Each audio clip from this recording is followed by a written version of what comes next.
Generally, if you're going to be an employed physician, you're going to be given an offer by a company, a group, a hospital, whoever the employer is going to be.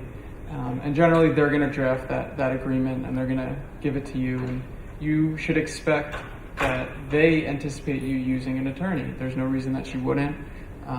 You're professionals, you're providing a very high level of care, and it should be anticipated that you utilize an attorney.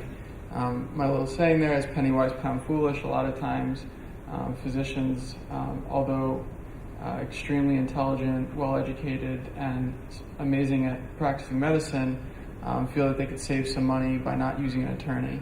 But at the end of the day, when there's a question on that agreement, if there's a dispute, it's going to cost a lot more to fight to get your interpretation of the agreement to go through rather than doing it on the front end and front-loading that negotiation. So just generally, you want to make sure that who you're contracting with is the right person. If you get an offer from XYZ physician group and then you show up and it says modern medical care in the employment agreement, you're going to have to ask yourself, who am I entering into this agreement with? And why is it different? Sometimes organizations, especially hospitals, you see the name of the hospital, Atlantic Healthcare at Morristown Medical Center, but you end up being employed by Physicians Enterprise PA because that's their contracting entity. But at no point from the start of your offer to the day you sign your agreement should you not ask questions, whether that's directly to your employer or through your attorney. You are going to be providing the services, and the employer is going to be looking to you when there's questions and when there's obligations. So you should feel that you're in a position of power, and if you need a question answered, you should always ask it. Generally, you're going to, again, have on the first page who the agreement is between and some recitals or witness, just general language. You're going to want to have the agreement state what type of relationship it's going to be. Are you going to be an employee? Are you going to be an independent contractor? There's even times when owners of physician groups are employed by the entity. There's also the question of what is your employment status. Is it full-time or part-time? So sometimes in the initial phases of the agreement you'll get that, but more so when you get to the duties. You always want to talk about how long the agreement will be. For regulatory reasons, it's always good to have the agreement be at least 1 year. Renewal terms are a very negotiable point. This agreement has it automatically renew unless you give notice 30 days prior to the term commencing or ending. So if it's a 1-year agreement, 30 days before any year, you'd want to give notice whether or not you plan to renew the agreement. Representations and warranties are, although lengthy at times, you can see here it's 4 slides of representations. As a attorney to employers generally, we front load these representations because we want to make sure that the employee is who we think they are.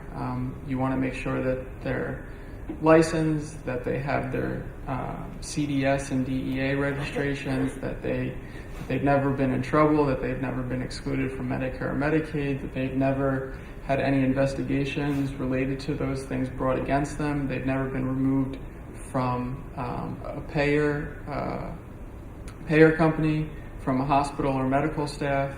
So when you're entering into the agreement, you want to make sure that whatever you're representing is legitimate. Although it just looks like words on a page, you are making a statement to your employer, and the last thing you want to do is make a statement that's false. And we'll get to that later when we start talking about termination of an agreement. Duties of your agreement, one of the most negotiable points of an employment relationship. When someone comes and gives you an offer, the 2 main things you're thinking about are what am I going to do for them and what are they going to pay me? Although we like to think that there's more to it than that, at the end of the day, you're being paid for services and they're paying you for those services. So you want to make sure that the expectations line up. hours per day, days per week, weeks per year, all negotiable points. Call schedules, especially with young doctors, you don't want to go into a practice where there's a lot of seasoned physicians and they say young blood, and they're going to make you have call 3 weekends a month and every holiday.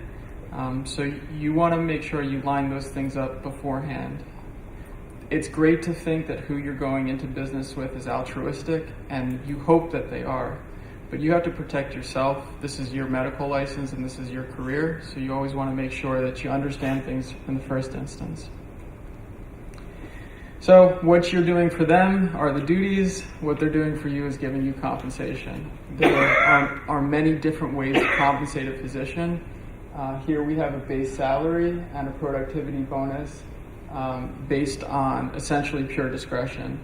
There are many different ways to skin a pig.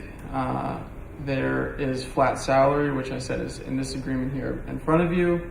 There's pure productivity-based compensation, which could either be based on hours worked, number of patients seen.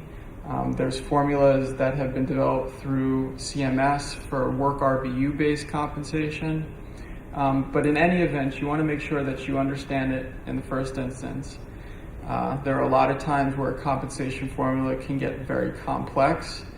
If you can't understand it, you shouldn't enter into it. And the more complex, the more places there are for there to be a dispute. So sometimes a base salary, that's a straight salary, is the most simple thing. If you feel that what you're bringing to the practice is a book of patients and ability to see more patients or work more days per week than other physicians in the group, then you might want something that's productivity based. Here we have a bonus that is purely discretionary. That is not standard. It's possible. There are times where we set a bonus based on the physician's productivity, similar to their base compensation. Certain standards that come from profit shares, meaning how well the practice did that year, percentage of that. But again, what you're bringing to the practice is the duties, and what they're bringing to you is the compensation. So those are the two most negotiable points in any employment agreement. If you get pushback on those points and you still want to continue the relationship, you'll see as we go through the agreement that there are other ways that you can get some benefits when you have to give on the compensation and the duties. I will say younger physicians have a much harder time negotiating the compensation, but at the same time they wouldn't be looking to you unless they needed the work done. So don't hesitate to push on it. Don't hesitate to ask for set raises in advance. We just did an agreement where the employer was not willing to increase the base compensation, but the consolation was they got a guaranteed $10,000 raise in year 2. So it gives them the ability to insulate themselves for another year. At the same time, gives you the option to prove yourself and negotiate even further at another time. Buy-in is more relevant for the younger docs. If you enter a practice and you want to become an owner, you can always start that negotiation from day one. As in this agreement, it's purely discretionary on the part of the employer. So definitely a conversation to have. You have to decide how hard you want to push on this point, given how the negotiation goes with the compensation and the duties, because you might not want to buy in at some point down the line. You may find that the practice is not the practice for you, and you might have given up compensation on the front end for that purpose. I'm sorry, you had a question? Okay. Vacation, standard stuff in any employment agreement. Our language here just speaks of vacation generally. If you have particular religious obligations, family members who may have illnesses, you yourself who may have an illness, always good to make sure that the employer is aware of that on the front end. There is no set amount of vacation that's standard in the industry. Unlike compensation, this may be a good point to say to your employer, hey, what are the other doctors in the practice getting? Is it based on seniority? Is it based on years of service? Is it based on the specialty that you're practicing? But good questions to ask, and always keep the employer thinking about what they can do for you. Sure. Just on that, I know with our hospital system, because I work for a hospital, I had contracted with them, and initially it was 4 weeks vacation, and within 3 months they changed it to 2 weeks, because sometimes they put in a clause Right. where they can do that, which is, I guess people should be aware of. Absolutely. You'll see when we get to the benefits section of the employment agreement, there's sometimes language that you're entitled to such a benefit, which is which can be modified or canceled at any time by the employer. When you see that type of language in an employment agreement, it's absolutely something to bring the attention of the employer. There will be times where they will say, well, that's just how we do it, and that'll be a decision for you to make if you're comfortable with that. But at the same time, every employee is unique, and every agreement can be unique, so long as the employer is seeking to have you be a part of their team. How strong then is the contract itself? I'm sorry? How strong is the contract itself if it says, here's a contract, but we can change it at any time? It's a good question. Or can you ask to strike that out? Absolutely. If you're not comfortable with it and you feel that it's something you want to negotiate, then you can try to negotiate it. Likely, if they have that language in there, the first response will be, well, that's just how we do it. But you'll have to be comfortable whether or not that's something that you're willing to do. When we get to the termination provision, you'll see, jump around a little. When you negotiate a contract for a position, do you ask to strike that out? If I'm on the employer side, I like to give as much leeway as possible to my employer, so that language is absolutely something we like. When we're on the employee side, it is not something we like, and depending on how hard the client wants us to push, there are provisions and agreements that will even flesh out more. So, and I don't want to jump around too much, but when we go back to employee benefits, so here on B, we have health insurance that will be given to the employee. It's very vague here. It's very malleable for the employer. There will be times where if the employee wants us to push, we'll ask for the plan documents. We'll ask them to change the language here to guarantee it, and we'll even sometimes ask for a payment in lieu of accepting the insurance. So we're negotiating an agreement right now. We're on the employer side, and the physician wants $10,000 in lieu of taking insurance from the company. It's an interesting negotiating point. So what we're doing is we're looking at the employer's health plan, and we're seeing what the actual cost is to the employer to have the employee on the plan, and they're willing to give that amount of money. Now it's not $10,000, but it's surely a couple $1,000s, and it's a good negotiating point that I think is unique, and employers won't really see that one coming. So it's great to put out there. Just jumping back to disability, not every agreement is going to have this. It's actually rare that they do, but you want to see if the employer has a disability policy. There are federal and state guidelines that come into play on this that are bigger than the agreement and will take hold if the agreement is not in line with those laws. But it's a good time to start thinking about, especially as a young doctor, how do I plan on handling my career if I get ill?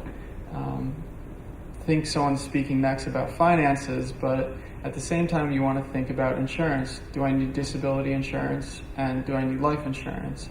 The way of America is we're always living for what we're going to be making. It's not always a bad thing, but you want to protect yourself. So if you're making $150,000 a year and you can't work for 6 months and you get let go because of a disability, you need to insure yourself for that. The state will only pay up to a certain percentage with a cap, which is nothing if you're making a physician's salary. So you want to make sure you insure yourself for those dangers. Back to benefits. Professional liability insurance is the biggest benefit you're going to want to think of when you enter into the employment agreement. Depending on the specialty that you're practicing, this can cost thousands of dollars a year. So unless it is being offset in the compensation that they're offering you, you want to make sure that it's being offered. The limits of $1 million, $3 million is standard. I'm seeing a lot more agreements today with $2 million, $4 million as the standard. It protects the doctor even more. And then on the back end, you want to understand what type of professional liability insurance they're offering you. Is it claims made, meaning that you can leave the practice five years from now if it's a pediatric patient? A suit is filed based on your first year of employment. When the claim is made, you're not covered anymore, unless you buy tail.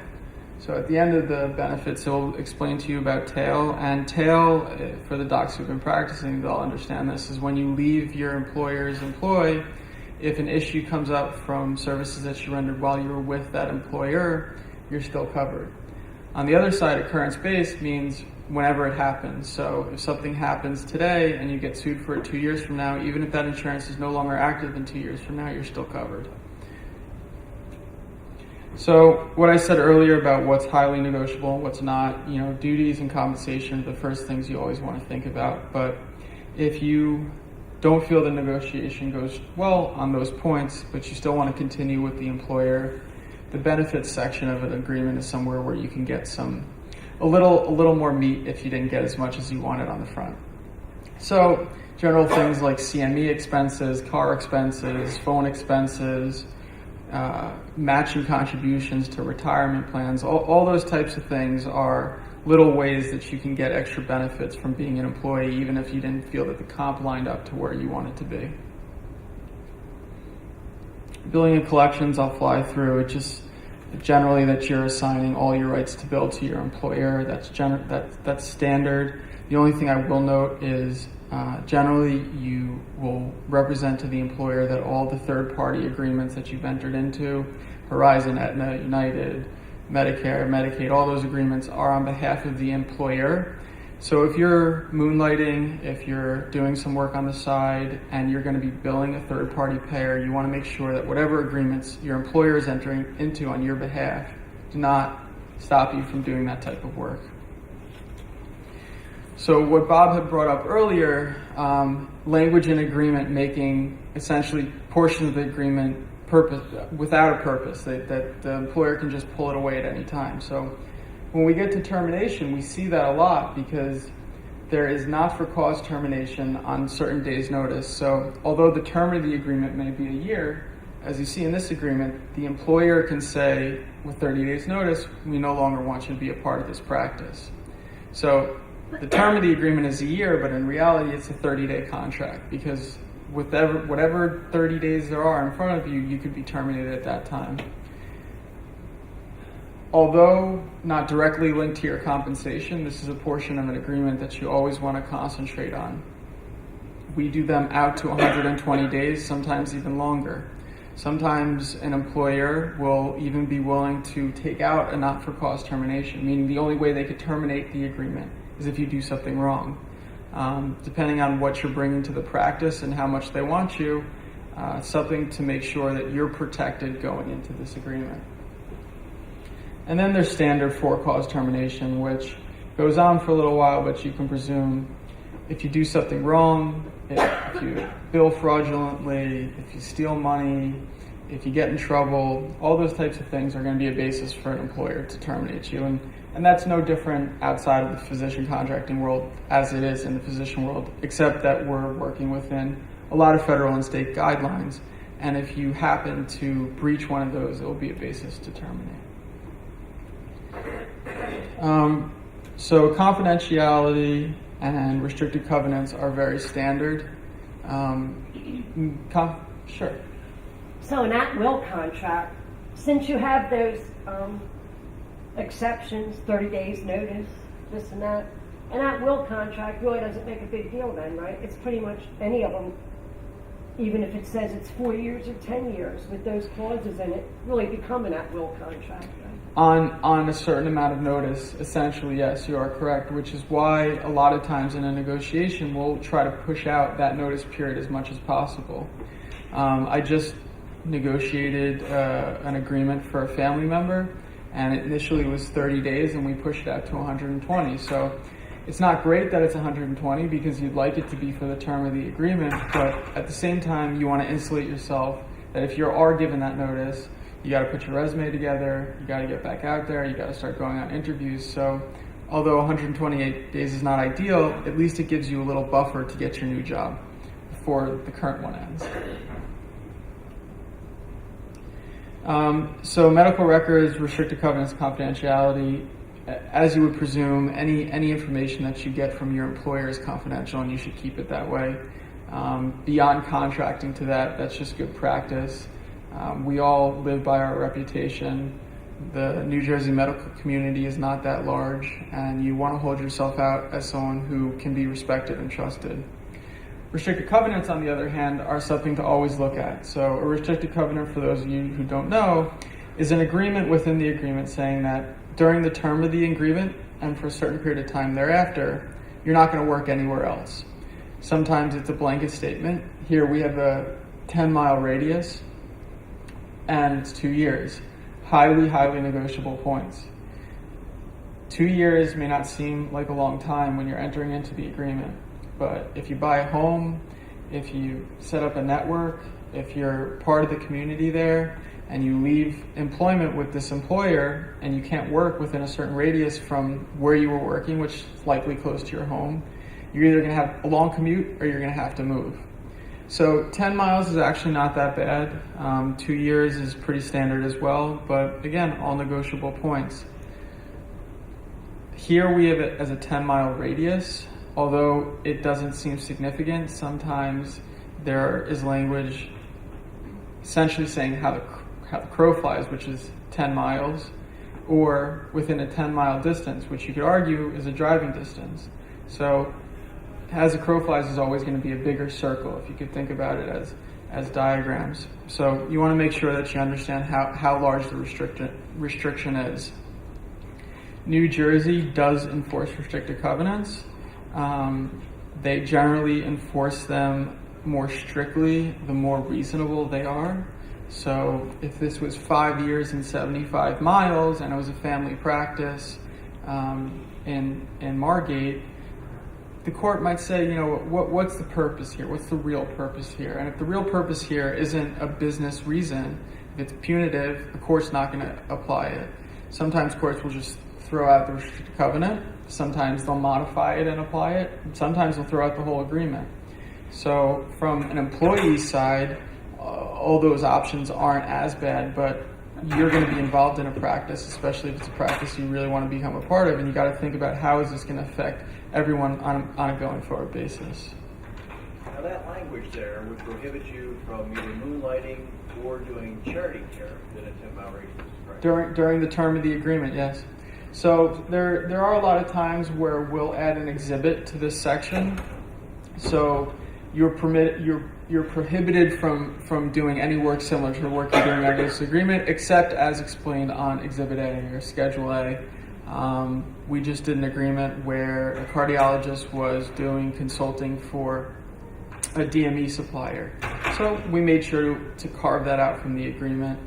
And there's always the ability during the term of the agreement to amend. If the employer doesn't feel that what you want to do outside of your employment is going to negatively affect them, there's no reason that you can't approach them again and say, you know, I love working here, I still want to be a part of this, but I have this great opportunity on Thursday nights and Sunday afternoons to work at this clinic down the street. Do a quick amendment to the agreement and you move forward, and there's no breach of the restricted covenant. Notice is general provision, who you got to give notice to if there's any question on the agreement.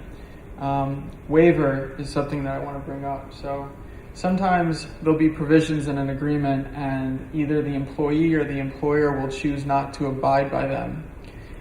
That fact alone does not make that provision unenforceable. You can choose, an employer can choose, an employee can choose to waive something on a going forward basis, on a one-time basis, but unless it's contracted out of the agreement, it's still applicable. So back to the restricted covenant, you can't work anywhere within a 10-mile radius doing family practice medicine if you're a family practice for 2 years after. But during the first year, you have a great relationship with your employer. You join the practice down the street. He says, it's okay. You were great. You did great things for my practice. Enjoy your life, work hard. And then in the 23rd month, he decides, nope, don't want it to happen anymore. He could then go and enforce that agreement still. So no waiver anytime unless it's contracted out, takes it out of the agreement.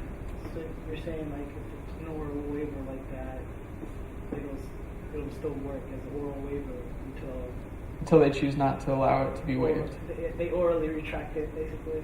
They don't even have to. I mean, the employer can say to you, oh, don't worry about it, I'm not going to enforce a restricted covenant, and then you get served with papers a week later. It would be something that you would bring up to a judge. But going back to the first point, it's always easier to deal with these things on the front end than the back end, because litigation is a heck of a lot more expensive than a couple hours of an attorney time to negotiate an agreement. Choice of law, although not always relevant for a doctor, if there is a disagreement, it will be very relevant for your lawyer.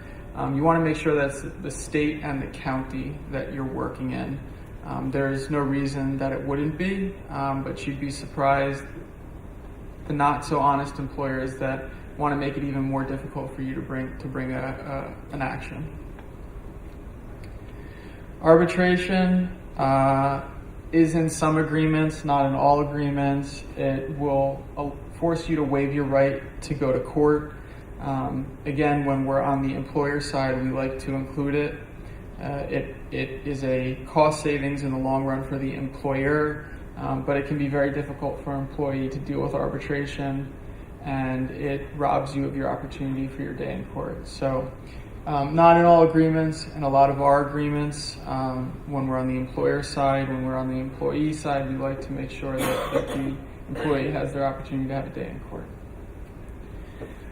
Signature page, although foregone conclusion, you want to make sure that the person signing the agreement on behalf of your employer is empowered to do that. Although it seems a bit crazy that someone wouldn't be, you want to make sure that the agreement you're signing is legal and binding, and to do that it has to be the right person in the practice to sign it. So that's all I have. We have a few more minutes if you have any questions.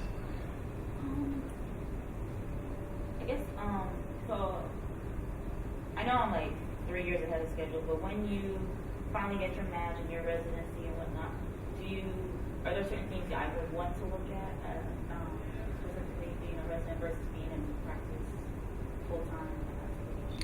Well, once you match as a resident, I don't think there is a contract that because it's still there is a contract, but Pretty standard. yeah, they're standard. they're not going to negotiate. You will Nobody Right. goes through. You will show up. And there's also probably some guidelines to it because it's still considered school. You won't make us look. But in some cases, it's a union contract, right? Yeah, most of the time, it usually is.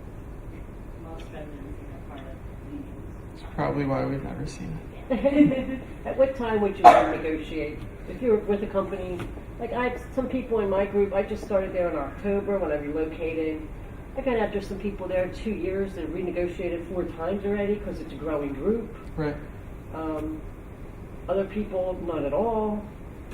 And I'm like, well, probably would be. Like I realized that it said they would cover your tail up to $20,000 after 4 years. And then I look at it and I'm like, I don't know what tail is in Virginia, but it doesn't seem very good. I think I need to fix that one. So, renegotiation would only be good for an employer if they are getting more than they bargained for. And even in that event, they may not want to because they have you under an agreement. As with any business, and medicine is a business, you want to think about what you're bringing them. So if the productivity that you expected to have is a lot higher, if your patient volume is a lot higher, if your coding compliance is better than all the other docs, if you're having greater success in getting collections based on the patients that you see for whatever reason, your records are more accurate, the coding that you do is more accurate, there would need to be a reason why the employer would engage in that. So in this agreement, you have a 30-day notice period. So if you're doing great things for your employer, the restricted covenant is not too harsh, and you have a right to give 30 days notice to leave, they're not going to want you to leave. So an argument of fairness, although would be a nice reason to negotiate, a renegotiation outside of the normal course would usually necessitate you bringing something to them that they didn't think they were initially bargaining for.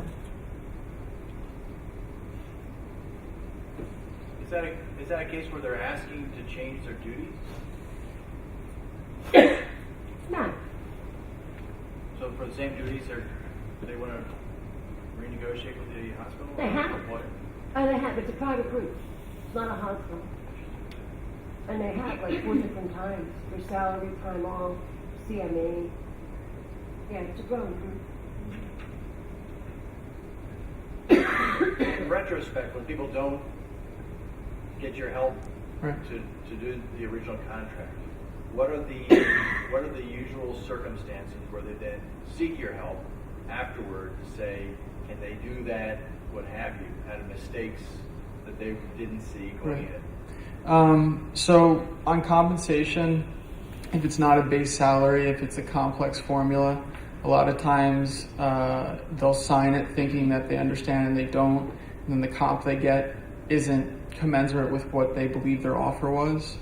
A lot of times we get it on the back end when there's a restricted covenant issue, especially because as young doctors, you sign up with a practice, you think you're going to be there for a couple of years, you buy a house or you rent a home, you build a community, and then you realize when you leave, what am I going to do? I can't work within 25 miles of the office that I was working on. Sometimes you'll even see in these agreements that it requires you to give up your privileges at hospitals that you were going to with the practice. So it isn't always that the agreement wasn't clear.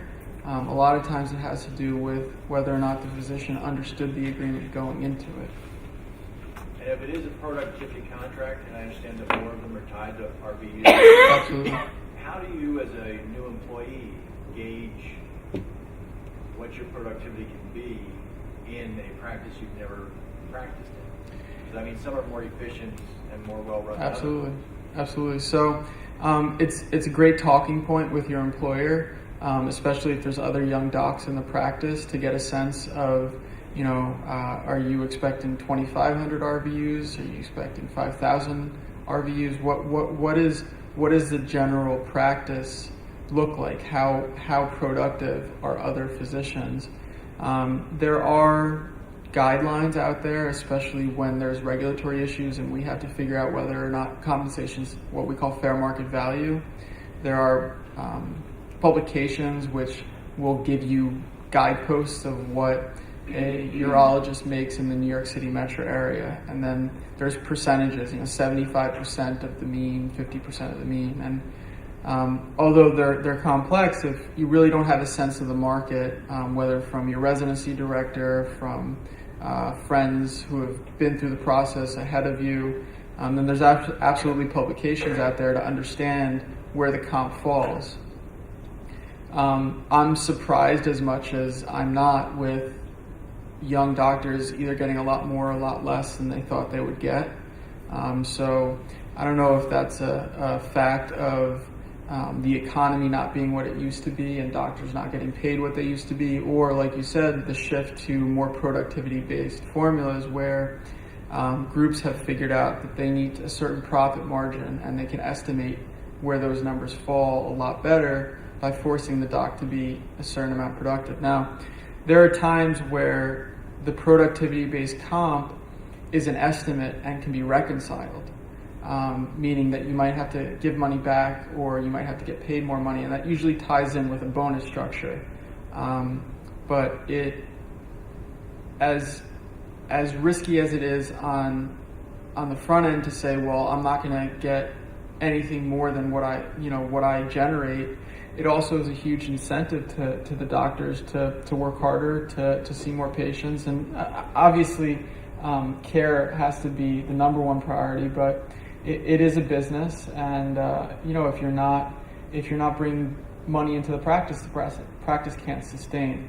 And on that last point, I'll say is, as a calculus, you can usually assume that whatever you're getting paid plus 30% is generally about how much you'll cost the practice. So if you're making $100,000, you got to figure that you're costing the practice about $130,000.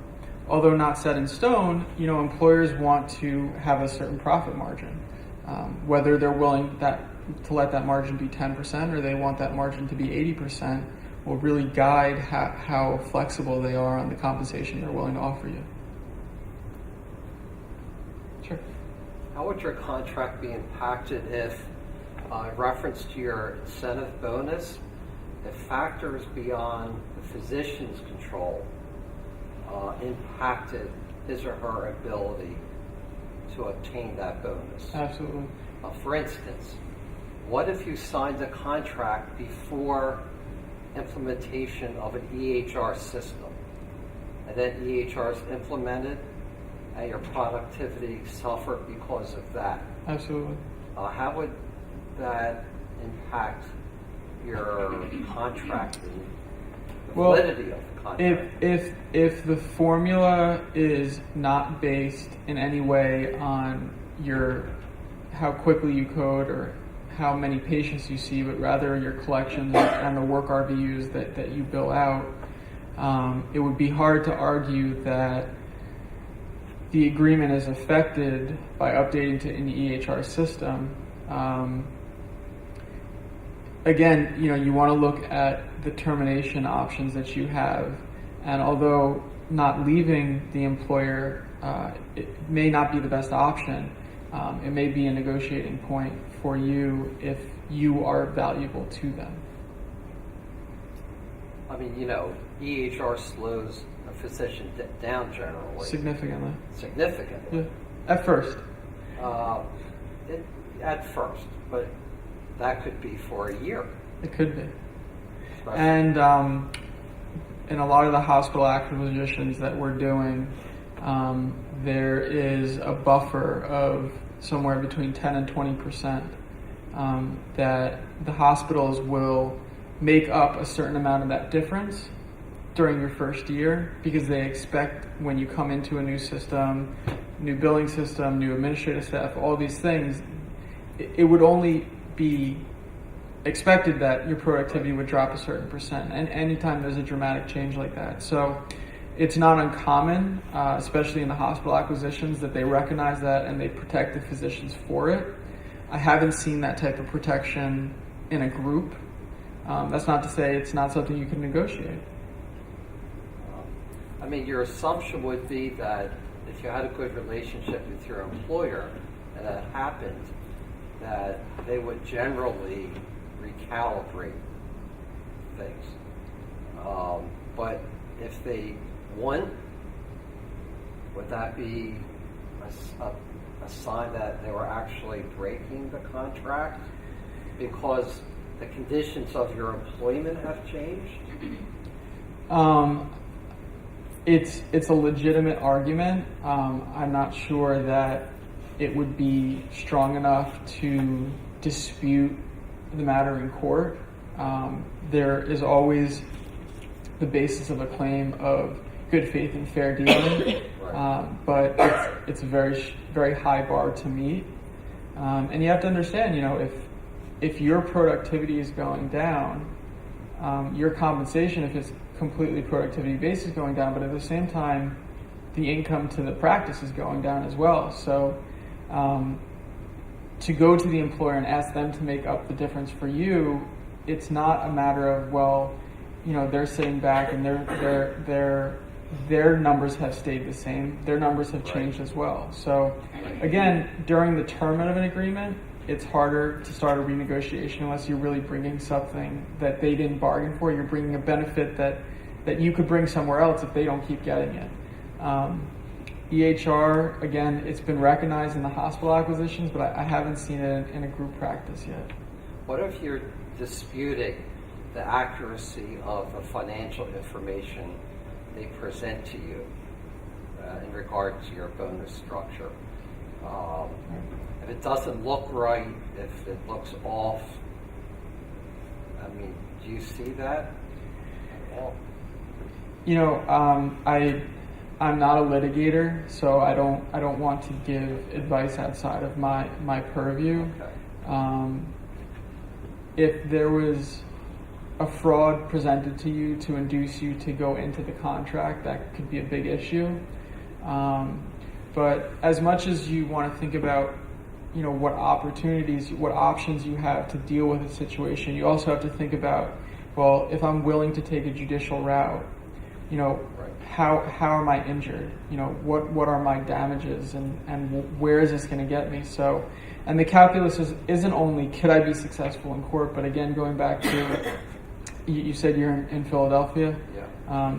You know, we like to think the communities are a lot larger than they are, but really, you know, medicine is a tight-knit community. People know who you are, people know where you practice, and you have to think about your reputation. And starting lawsuits against employers, although I would never tell a client if that's the route they wanted to take, then that's what they should take.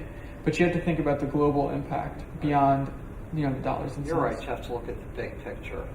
One last question. Sure. What if in a practice the situation changed? Let's say it was a 3-physician practice, Okay. and they eliminated one physician, leaving 2, Okay. and suddenly you're seeing 50 patients a day, let's say. Where when you signed the contract, there were 3 physicians Right. splitting the patient load. I mean, is that an enforceable infraction against the contract, so to speak? Or? So, going back to the beginning of the agreement, generally, so in this agreement, the duties are very vague.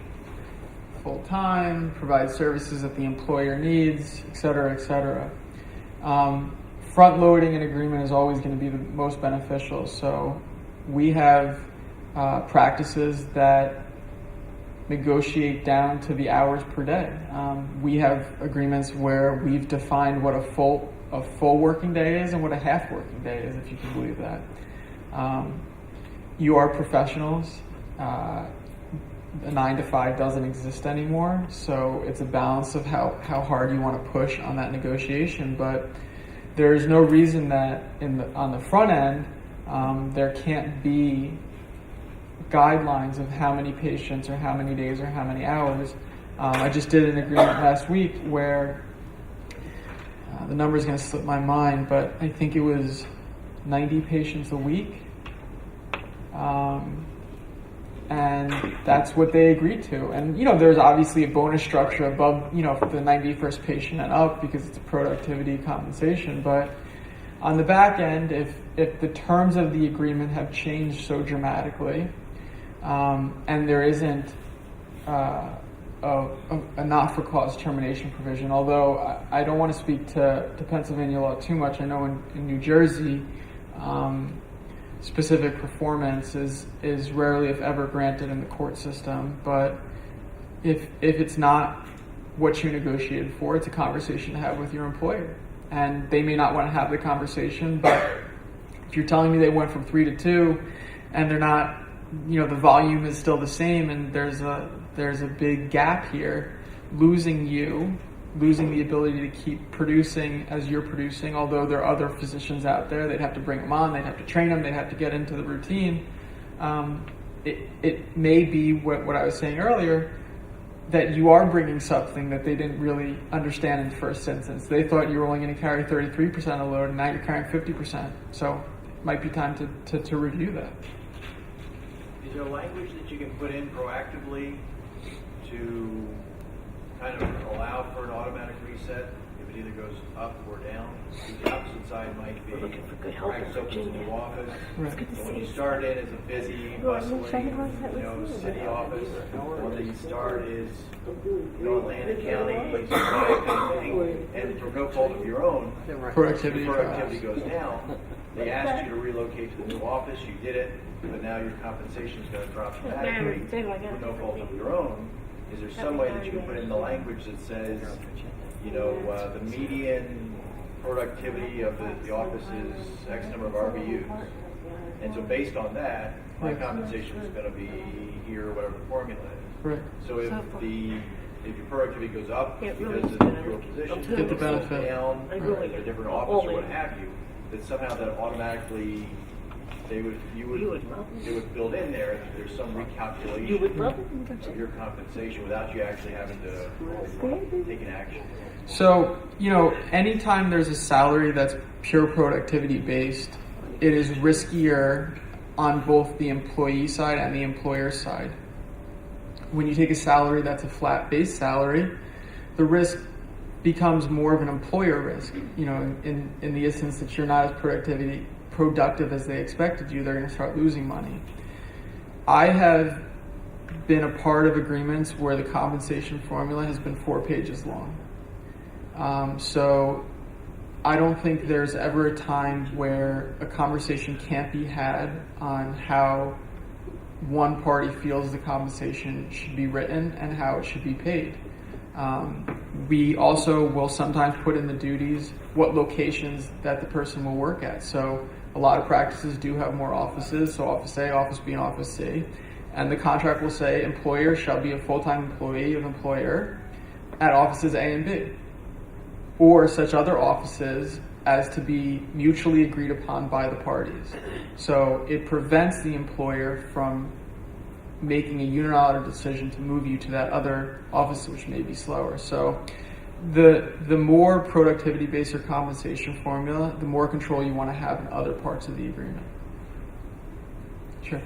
Would you recommend, to be on the safe side, go for the higher base with the lower productivity component? This way, you shelter yourself from the variations in a practice that could, impact that. Sure. So I think for younger doctors, and it's not a written rule, and it's just one person's opinion. As a younger doctor, when you don't understand really how productive you can be, what your patient load is going to be like, how many days you're going to be in the office, not to go tangential, but I just did an agreement where the physicians in the practice really only were in the office 3 days a week. So understanding what your productivity will be in the first part of your career may be a little harder than later in your career. And although that calculus may change when you're moving to a different part of the country, a completely different practice, all these things. So, it's a risk tolerance question, really. If you feel that you can be very productive, that you're going to have the autonomy to really control how productive you can be, and you want to put that reliance on yourself, have a pure productivity formula. Trust that you're gonna do great, and you're gonna see a ton of patients, and your name is gonna get out there, and everyone's gonna want to come to you for this issue. That's good, Again, but on the front side of your career, you're starting with a new practice. You maybe are first year out of your residency or fellowship, and you really don't know what you can bring, other than a lot of years of education and training, and probably student debt. So having a base salary may be helpful in those situations. Sure. I just want to know, it's so hard to know what's considered fair compensation in your area. Right. Like for example, I was in one group where they just pretty much had a base salary, and there was plus some productivity, but I didn't realize at the time it was my first job, and just ignorant and just signing contracts. I mean, looking back now, it was like an impossible to achieve the extra productivity. Right. So with the new job that I got, it was the first couple of years, I basically did a base salary was productivity. And, and it was fair. I mean, I was able to achieve that. And then like the third, fourth, and fifth year, they did basically a raising percentage. And the way they did it was pure productivity, and it was a percent of money that you bring in. Right, collections. But your collections, right? So the thing is, like, I don't know, like, am I having a fair percent or not? How do you find that kind of information? So, and I was just going to jot the note down, but before I answer that question, what I want to say is that if it is a productivity-based formula, the word collections needs to be defined. And how collections are done needs to be defined. If you're not an owner, you're not going to control how things are billed. You're not going to control the relationships with the third-party payers and with the government payers. So we will generally put in language on the employee side that the practice will continue whatever billing practices they've done in the past. Sometimes we'll set industry standards, local standards, whatever it is, because if you're productivity based, is it productivity based on collections or is it productivity based on bills? And those are very different. Definitely what's collected. Right, so those are very different things. Now, I will say in the hospital acquisitions, a lot of times the productivity is based on what's billed, not what's collected. On the flip side, in practices is usually what's billed, what's collected, and not what's billed, because a group practice down the street that has 5 doctors is not going to be able to collect the same way that Atlanticare does. They're across the street, right? So, the ability to collect is very different. Going specifically to your point, the percentage, again, you got to figure out and you got to think of what am I costing the practice? So beyond what you're bringing in, beyond how productive you can be, what am I costing the practice? So they got to pay to have the lights on. They got to pay to have either a lease or to own the building. They got to pay to have the equipment. They have to pay for your health insurance. They have to pay for your professional liability insurance. All those things are just the cost. And then you got to think about what a profit margin is for the physician, for the group. Do they want 5%? Do they want 50%? I have yet to see a percent share over 50%. I've seen them as low as 25%. But if it's your first year at a practice, that might be a good time to ask some more questions, maybe get some feedback on what their billing practices have been like. Well, to be honest with you, that's just helpful information right there to know that there's nothing over 50% that you've seen. That was already. Doesn't mean it's not out there. I understand, but that's just helpful knowledge. Okay, basically, my percent is 45%. That's great. Yeah. So the thing is like I had no idea, and I know that some people that had been there before me had up to 49%, but and when I was kind of in my yearly review, I asked about it, and they just pretty much said no. And they basically said, well, we've offered less Right. to people that have come after you, because now I've been in practice for like 9 years, Right. and they're like, we offer less to people that have come.